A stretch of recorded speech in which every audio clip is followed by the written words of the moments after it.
সকাল বন্ধুরা, কেমন আছো তোমরা? আশা করি তোমরা সবাই অনেক ভালো আছো, সুস্থ আছো। আমরাও ভালো আছি। চলে আসলাম আরো একটা নতুন ভিডিও নিয়ে। আজকে হলো বৃহস্পতিবার, তো ঘুম থেকে উঠে কিন্তু প্রথমে মুরগিগুলো বার করে চাল খেতে দিয়ে দিলাম। আর এই যে এখন চলে আসলাম গাছে পানি দেওয়ার জন্য। এইগুলো কিন্তু আমার প্রত্যেক দিনেরই কাজ। প্রথমে মুরগি বার করে চাল খেতে দেব, তারপরে গাছে পানি দেব, তারপরে যত বাসি কাজকর্ম আছে সেগুলো সারবো। এখন পর্যন্ত কিন্তু কেউই ঘুম থেকে উঠেনি, শুধু আমি একাই উঠেছি। মেয়েও আজকে শুয়ে আছে। তো ভাবলাম যে প্রথমে গাছে পানি দিয়ে তারপর বাদবাকি কাজগুলো করব।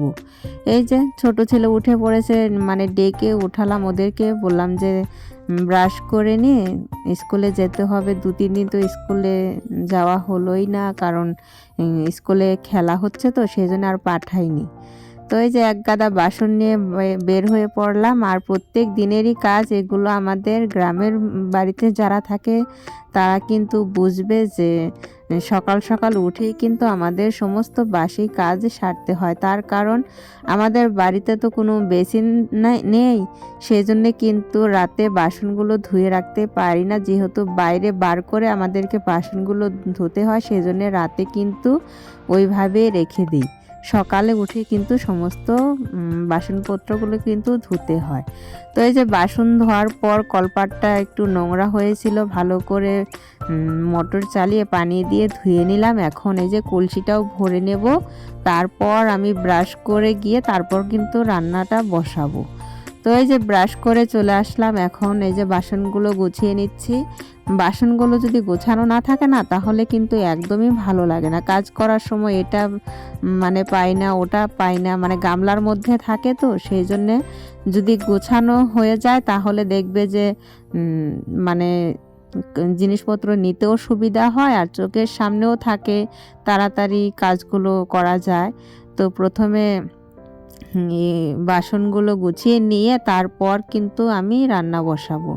সকালবেলা সেরকম কোনো কিছু রান্না করব না, সেই জন্য অত একটা চাপও নেই রান্না করার। তো আমাদের গ্রামের বাড়িতে যারা থাকি আমরা সবারই কিন্তু সকাল সকালে রান্না বান্না হয়ে যায়। তার কারণ কাজে যায় যেহেতু হাজব্যান্ড, বাচ্চারাও ভাত খেয়ে স্কুলে যায়, আমরা সকালে কিন্তু ভাতই খাই। যখন ভাত খেতে ইচ্ছে করে না মাঝে মধ্যে, তখন কিন্তু অন্যান্য মানে জিনিসপত্র বানিয়ে খাওয়া হয়, যেরকম চা বানিয়ে খাওয়া হয়, ধরো রুটি বানিয়ে খাওয়া হয়, এগুলো কিন্তু মাঝে মধ্যে হয়। না হলে তো সদাচল কিন্তু ভাতই রান্না করে খাওয়া হয়। তো রাত্রেবেলা কিন্তু আটা এনেছিল, আর ওই যে আলু পেঁয়াজ এইসব এনেছিল। রাত্রেবেলা তো আর ঢেলে রাখিনি, এই যে এখন কিন্তু ঢেলে রেখে দিচ্ছি। আটাগুলোও ঢেলে নিলাম। 2 কেজি আটা এনেছিল, আর এখানটায় এনেছে আলু পেঁয়াজ, সব ঝুড়ির মধ্যে কিন্তু ঢেলে নিলাম। আর আমাদের বাড়িতে এত ইঁদুর কি বলবো তোমাদেরকে, সেই জন্য ভাবলাম যে আটাটা ঢেলেই রাখি, যদি দেরি করে ঢালি তাহলে তো মানে নষ্ট করে ফেলবে। আর এই যে ভাত ভাজা করেছি, এইখানটা কিন্তু লঙ্কা দিইনি, শুধু পেঁয়াজ দিয়ে তেল দিয়ে নুন হলুদ দিয়ে আর কি ভাজা করেছি। তো ডিম সিম কিন্তু কিচ্ছু দেইনি। আর বাচ্চারাও কিন্তু রেডি হয়ে গেছে, ওদেরকে দিয়ে দিচ্ছে। আর ভাত দিয়েছিলাম, ওরা বলছে এতটা খেতে পারবো না, কমিয়ে দাও, তারপর কিন্তু আবার কমিয়ে দিলাম। আর এই যে 3 ভাই বোন মিলে ঝিলে কিন্তু খাওয়া দাওয়া করছে।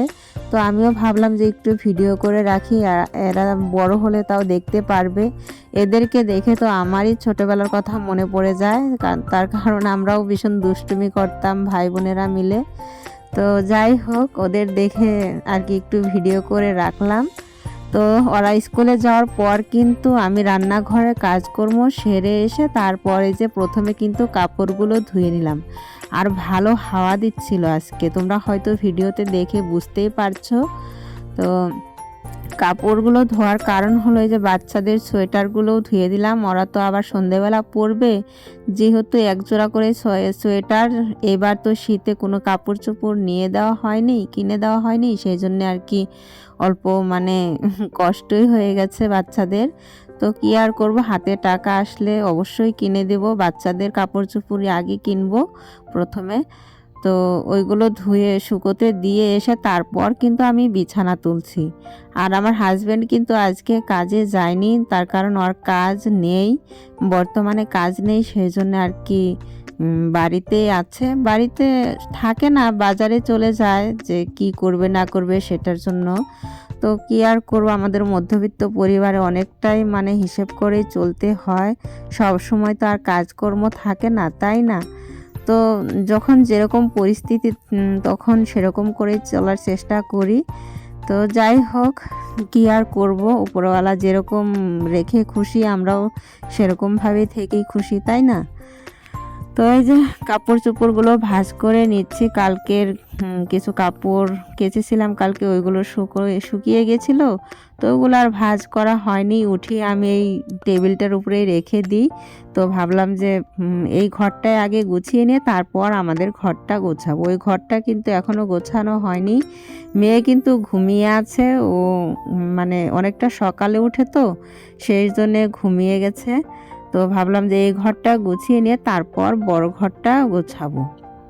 তো প্রতিদিনই ঝাড়া মোছা করে নিতে হয় ঘর দুয়ার, এখন তো শীতকাল, ভীষণ ধুলাবালি উড়ে, আর সমস্ত ধুলাবালি কিন্তু ঘরে চলে যায়, সমস্ত জিনিসই প্রত্যেকটা দিনই মানে ঝেড়ে মুছে নিতে হয়।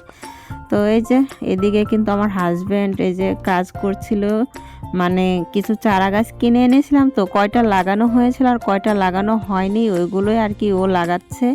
তো আমাকে জিজ্ঞেস করছিল কোনটা লাগাবো, কোনটা কিসের গাছ। এখানটায় কিন্তু দুটো মরিচের গাছ আছে আর একটা বোম্বাই মরিচ, আর হ্যাঁ এই তিনটেই আছে। আর কালকে যেহেতু একটা লাগিয়েছিল, তো ওইখানটায় একটা লাগালো আর দুটো ওইখান থেকে বার করলো। ও বলল যে অন্য জায়গায় লাগাও, এখানটায় যদি বেশি ঘন হয়ে যায় তাহলে কিন্তু গাছে ফল হবে না। তো সেই জন্যে ওখান থেকে নিয়ে যে এখানে চলে আসলাম। এখানে ও বলল যে একটা মাটির মধ্যে লাগাই আর একটা ওই যে ফলের যে ঝুড়িগুলো আছে ওইটার মধ্যে লাগিয়ে দাও। তো দুইজনে মিলেই মানে গাছগুলো লাগিয়ে নিচ্ছি। আর গ্রামের বাড়িতে দেখবে, বাড়িতে যদি কোনো সবজি গাছ টাছ না থাকে না তাহলে কিন্তু একদমই ভালো লাগে না। মানে যখন একটু দরকার হবে গাছ থেকে তুলে নিয়ে গিয়ে রান্না করব, ওটা কিন্তু ভীষণই ভালো লাগে আমার। তো বাড়িতে তো ভীষণ ছাগল গরুর অত্যাচার হয়, সেই জন্য আর কি গাছ সেরকম আমি লাগাতে চাই না, ভালো লাগে না। এত কষ্ট করে গাছ লাগানোর পর যদি সেই গাছগুলো খেয়ে ফেলে তাহলে কষ্ট হয় না, বলো তো? তো এই যে উঠোনটা ঝাড় দিয়ে নিচ্ছি, এখন মনে হচ্ছে যে 11:30টার মতো হয়তো বাজে। আমি যেরকম স্পিড দেখছো, আমি মনে হয় যে সেরকম স্পিডই কাজ করি, যেহেতু শীতের বেলা তো সেই জন্য যত তাড়াতাড়ি কাজ করে গাটা ধুয়ে নেওয়া যায় তা ততই ভালো, তাই না? আর আমাদের এখানটায় সবাই বলে যাদের ছোট বাচ্চা আছে তারা দেরিতে গা ধুলে নাকি বাচ্চাদের ঠান্ডা লেগে যায়। তো ওটাই আর কি মেনে চলি, যত তাড়াতাড়ি সম্ভব হয় কাজকর্ম সেরে গা ধুয়ে নেওয়ার চেষ্টা করি, যাতে বেলার দিকে আর ঠান্ডা পানি টানি না বুলাতে না হয়। তো এই যে এদিকে কিন্তু জঙ্গলগুলো এক জায়গায় জড়ো করে নিচ্ছি, এগুলো আমি গা ধোয়ার পর কিন্তু আগুন ধরিয়ে দেব। তার কারণ গা ধোয়ার পর তো ঠান্ডা লাগে, সেই জন্যে আর কি এইখানটায় জড়ো করে রাখি, বাচ্চারাও গা ধুয়ে আসবে তখন কিন্তু এখানটায় বসে বসে আগুন তাপাতে পারবে, তাই না? তো এই যে সংসারে যতটুকু কাজ ততটুকু একটু ভালো করে করে নেওয়ার চেষ্টা করি। আর এই যে সোয়েটারগুলো একটু উল্টে পাল্টে দিলাম যাতে তাড়াতাড়ি শুকিয়ে যায়। এখন কিন্তু আমার সমস্ত কাজকর্ম শেষ, আর বাচ্চারা কিন্তু আজকে তাড়াতাড়ি স্কুল থেকে চলে এসেছে, 12টার দিকে চলে এসেছে ওরা। তার কারণ স্কুলে আজও খেলা ছিল, আমি ভেবেছিলাম যে খেলা হয়তো শেষ হয়ে গেছে, স্কুলে পাঠিয়ে দিয়েছিলাম। তো আজকেও খেলা শেষ হয়নি, আবার কালকেও খেলা আছে। কালকে তো শুক্রবার, কালকেও খেলা আছে। শনিবার দিন হয়তো প্রাইজ দেবে, সোমবার দিন থেকে ক্লাস করবে। তো এই যে খেতে বসে গেছিলাম, আর ওটা আমার হাজব্যান্ডের ভাত। তো ও একটু দেরিতেই খাবে বলছিল, মানে পেঁপে খাচ্ছিল। আর বাচ্চাদেরকে তো আগেই খাইয়ে দিয়েছিলাম। আর এখন আমার হাজব্যান্ড যাবে বাজারে, আর ছোট ছেলে যাচ্ছে পাশে, মানে একটা ছোট মতো বাজার আছে, তো ওখান থেকে মাছ কিনে দিবে, সেটাই নেওয়ার জন্য যাচ্ছে। আর আমার মেয়ে এত মানে দুষ্টু হয়েছে, আর বাবা বাজারে যাবে মানে কান্না করছিল। তো যাই হোক, এই যে বাজার করে পাঠিয়ে দিয়েছে, শুধু মাছই কিনে দিয়েছে, বাড়িতে বেগুন ছিল, আলু ছিল, তো ওইগুলো দিয়ে রান্না করব। এখন এই যে ভেজে নিচ্ছি মাছগুলো। ভালো করে। আর রুই মাছ না ভালো করে না ভাজলে কিন্তু কিরকম যেন গন্ধ লাগে। তো সেই জন্যে ভালো করে একটু কড়া করে ভেজে নেব লাল লাল করে। আর এই যে সন্ধ্যাবেলা একটু চা না খেলে না আমার একদমই ভালো লাগে না। সকালের দিকে চা না হলেও চলে, কিন্তু এই সন্ধ্যের দিকটা আমার একটু চা না খেলে ভালো লাগে না। আমার মেয়েও দেখো মানে সিঙ্গারাটা পুরো লাগবে, ও মানে অর্ধেক দিয়েছিলাম, মানে আরেকটা ছিল ওটার থেকে অর্ধেক দিয়েছিলাম, ওটা মানে খাবে না, এমনি শুধু নষ্ট করবে। তো আমি দিচ্ছিলাম না, বিস্কিট দিচ্ছিলাম, সেটা নিচ্ছিল না, অল্প ভেঙে মুখের মধ্যে দিলাম, তাও মানে খাবে না। তো ওর যে অর্ধেকটা ছিল ওটা ছোট ছেলেকে বললাম এনে দে, ওর হাতে দিয়ে রাখ, ও খেলা করতে থাক। তো বন্ধুরা, ভিডিওটা যদি ভালো লাগে তাহলে লাইক কমেন্ট সাবস্ক্রাইব করে দিয়ে আমার পাশে থেকো। আমি প্রত্যেক দিনই ভিডিও দেওয়ার চেষ্টা করব, তোমরা যদি সাপোর্ট করো তাহলে আমি একটু এগিয়ে যেতে পারবো। আর সবাই সাবধানে থেকো, সুস্থ থেকো, ভালো থেকো। আজকের মতো এই পর্যন্তই।